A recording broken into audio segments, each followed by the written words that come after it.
Which choice completes the text so that it conforms to the conventions of standard English? Zydeco music originated in the French Creole community of southwest Louisiana. One instrument that gives Zydeco its unique sound is the veste frottoir.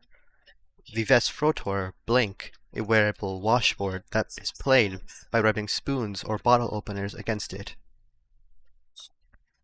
So, in the second sentence, we can clearly see that this blank is to be replaced by a verb, either have been, is, were, or are.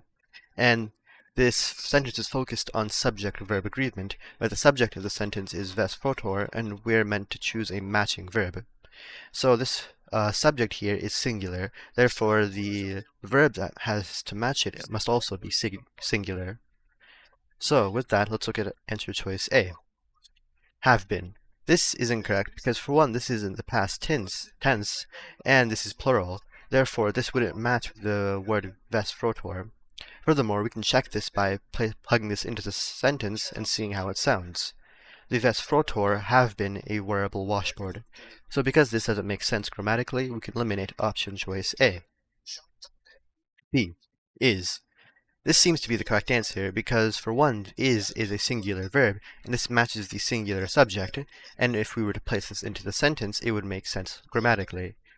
The veste frottoir is a wearable washboard, so with that, B seems to be the correct answer. C. Were. This is incorrect because, like A, were is plural, therefore it wouldn't match with the singular subject here, and we can check this by plugging this into the sentence. And it would read, the veste frottoir were a wearable washboard. Because this doesn't make sense, we can eliminate option choice C as well. D. Are. This is incorrect because are, like A and C, is a plural verb, and this will not match with the singular subject. And to test it, let's plug this into the blank, and it would say the veste frottoir are a wearable washboard. And like the other options A and C, this doesn't make sense, so we can eliminate option choice D, and with that we're left with B as the correct answer.